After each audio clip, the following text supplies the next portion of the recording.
The Bad Company spin-off within the Battlefield franchise is a pair of games that I think helped establish it on the consoles. Sure, previous games in the franchise, some of them, had been made for the then consoles of the day, but the first Bad Company game in 2008, that was released exclusively for the PS3 and the Xbox 360. Only consoles, there was no PC release. And at that time, that was pretty shocking for the Battlefield audience. Fast forward to today, and we're nearly 10 years on from the last entry into the franchise, Bad Company 2, and I often see people on Twitter discussing what might be coming next for the entire Battlefield franchise. And one possible title that keeps cropping up time after time is Bad Company 3. But is that a game that we're ever likely to see from DICE at this point?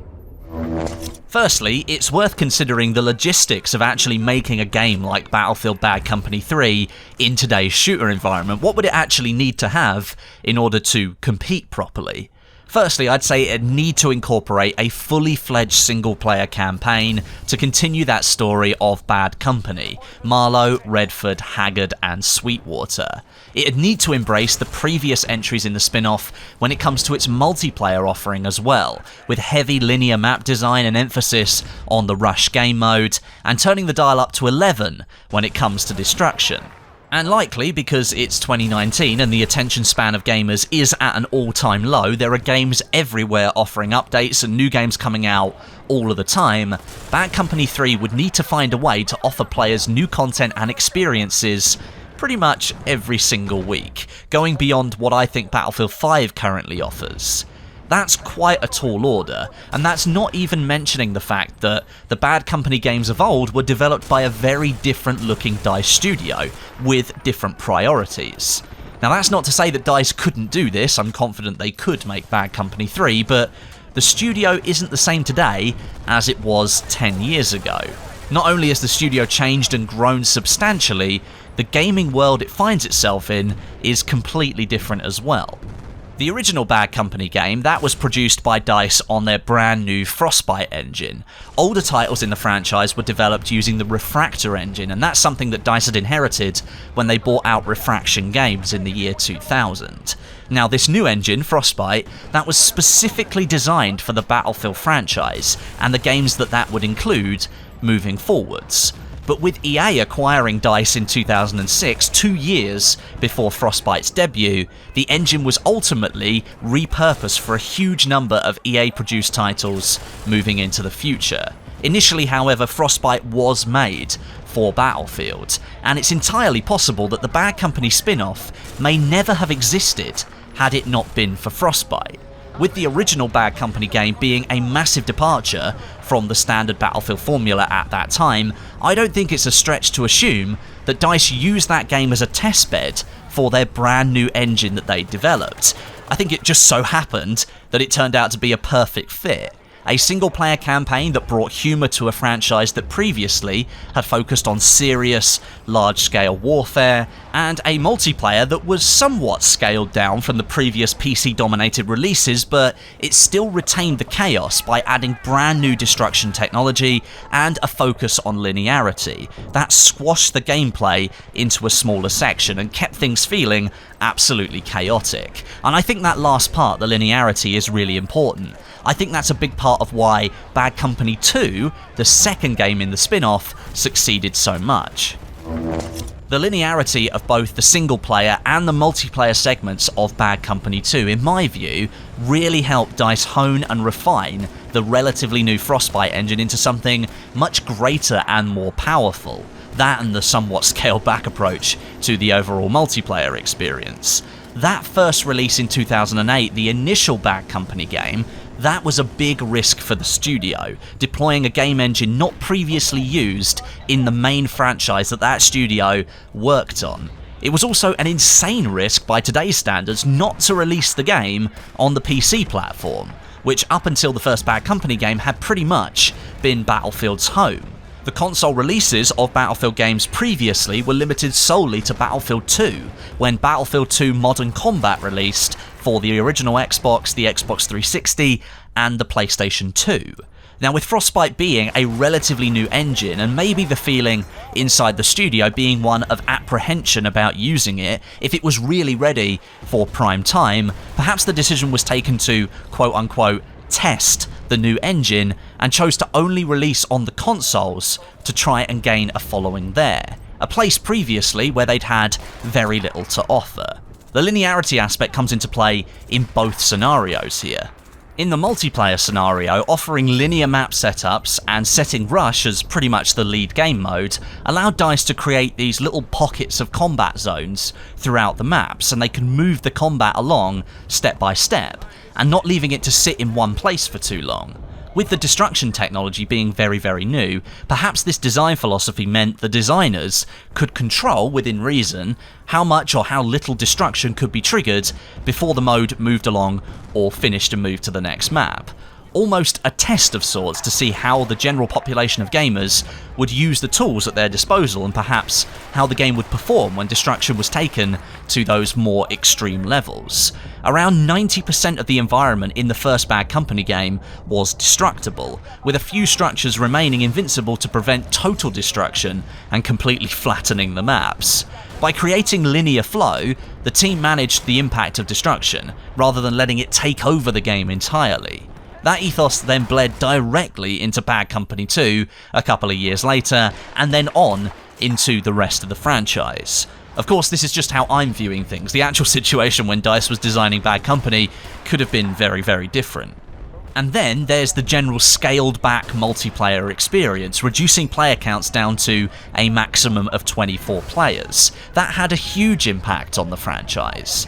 Now, at the time, of course, it could have been limitations of that generation of console, not having enough memory or not being allowed to use enough network bandwidth to transmit more data. But whatever the reason, that scenario allowed fans to see that Battlefield could indeed operate at a smaller scale, with a smaller number of players. It focused the combat, and it perhaps injected a bit more potential for tactical gameplay, rather than just all-out war chaos. The Rush game mode, called Gold Rush in the original Bad Company game, took that potential and just ran with it. It created a fan-favourite game mode in the process. The destructive environment filled the void left by the players that DICE either chose not to or could not add in, creating an arena of chaos again, but a different chaos from previous games, but one that still gave you all the insane moments that you knew Battlefield for. DICE's then fledgling Frostbite engine made the studio take a big risk, and it paid off. It redefined what the franchise was and introduced new ways to play, and incorporated more platforms, giving the entire franchise a larger audience. Single player as well, those became a thing because of Bad Company, and still now Battlefield games are incorporating them, but perhaps not to the same chorus they were back in 2008 and 2010. It all begs the question then, will we ever see Battlefield Bad Company 3? Well, in the past, high-level DICE employees have publicly stated that they don't know what made people love Bad Company 2 so much, but honestly, I don't believe that statement. But it is true that a huge number of developers have since left the DICE studio. They've moved on to new jobs, new adventures, and newer members of staff have come in to replace them. And the entire gaming world has moved on from a time where games like Battlefield and Call of Duty were the big heavy hitters where every year they'd be competing. There are a lot more players in the market now. The gaming landscape is completely different, and if Bad Company 3 were to release in, say, 2020 or 2021, DICE would need to take an entirely different approach to the product. Firstly, they couldn't rest on their laurels, or they could barely even take a breather. They'd need to be creating new content for the game almost constantly to keep the audience interested. For the original Bad Company game in 2008, I don't think DICE released any post-launch weapons or vehicles, but they did bring back the Conquest game mode after feedback from players who wanted the classic Battlefield experience with those flag capture zones across the maps. With 2 future updates, DICE added Conquest to 8 maps, but they never released any new maps for the game. And looking at the situation we have with Battlefield 5 at the moment, that just wouldn't fly in today's gaming world. The Battlefield franchise of today is all about fighting in new, different locations that offer different gameplay experiences. Then, if you look at Bad Company 2, that did see some post-launch maps, bringing 4 original Bad Company maps into the game, but it also heavily relied on adding game modes to other maps and porting single-player maps into the multiplayer segment of the game. And again, in today's gaming world, I'm not sure that would be enough to keep players engaged. No new weapons or vehicles were added post-launch to Bad Company 2 either. That wouldn't work in today's gaming world. You can say, however, that the single greatest DLC for a Battlefield game was released for Bad Company 2, and that was the Vietnam expansion. This was a total conversion over to the Vietnam War era with new weapons, vehicles, maps, and factions to play with, and still to this day, that DLC holds the top spot for anything that I've played in the Battlefield franchise, and I think many of you out there would probably agree with me. And DICE would also have to heavily invest into the single-player element of the game in order to either tie up the story of Bad Company, Marlow, Sweetwater, Haggard and Redford, or continue it beyond Bad Company 3 and set things up for another entry into the spin-off.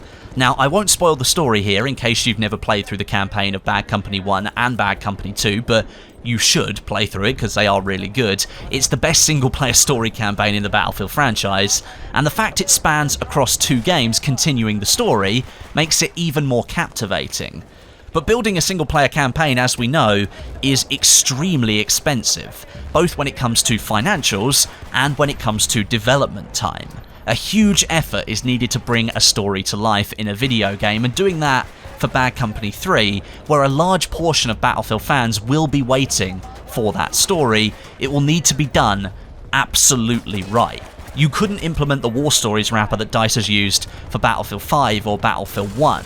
It just wouldn't work. You'd have to implement the older style of story campaign, one that guides players through a set of levels, killing bad guys and working through cutscenes to tell the story. Almost like a shoot 'em up, which is basically what Bad Company 2's single-player campaign was all the way back in 2010. But does any of this even matter? Is DICE likely ever going to continue the spin-off series that captured so many hearts into the Battlefield franchise? Well, of course, there's always potential, but the studio has changed so much since the last game was released, the last Bad Company game, and was worked on, that I'm not sure Bad Company 3 would even fit into the structure of the spin-off properly. A multiplayer shooter in 2019 encompasses far more than Bad Company 2 offered in 2010, and I think to really capture the spirit and continue the narrative that the first 2 games offered, you'd have to produce the sequel at a similar scale to the first 2 entries, and that's not something I can see DICE wanting to do right now. Most of the development team who worked on Bad Company 2, those people have definitely moved on to other studios and have taken new jobs. The creative force that put Bad Company and Bad Company 2 together is now really fractured across the gaming industry, and being able to try and emulate that feeling that those games had with a brand new team will be very, very difficult, and not to mention extremely expensive. Voice actors, writers, design directors, all of those high-level players that helped bring Bad Company together and make it what it is, most of those people have now moved on. The creative force making Battlefield Bad Company 3 would likely be very different to the one that made Bad Company 2, and that could be to the detriment of the game and the entire spin-off if that were to happen. At the end of the day, I would love to see Battlefield Bad Company 3 release at some point in the future and continue the story of the 4 Bad Company members, but at the same time, I would be extremely apprehensive about what Battlefield Bad Company 3 would be as an entire product. Would it fit into the landscape that we currently sit in the gaming industry? The spin-off series is what made me fall in love with the Battlefield franchise as a whole, and considering the cult following that those 2 games garnered, I think it would be a big risk for DICE to produce a 3rd entry so long after the last one. But then again, you can pretty much say that the entire spin-off was a risk for the studio in the first place, so perhaps it wouldn't be such a bad idea after all. Thank you very much for watching today, and if you got to the end of the video, you're awesome. Let me know what you think about all this down below in the comments section. I'm sure you've got a slightly different opinion to me, so let me know what you're thinking. But until next time, my name is Westie, and I'll catch you guys in the next video.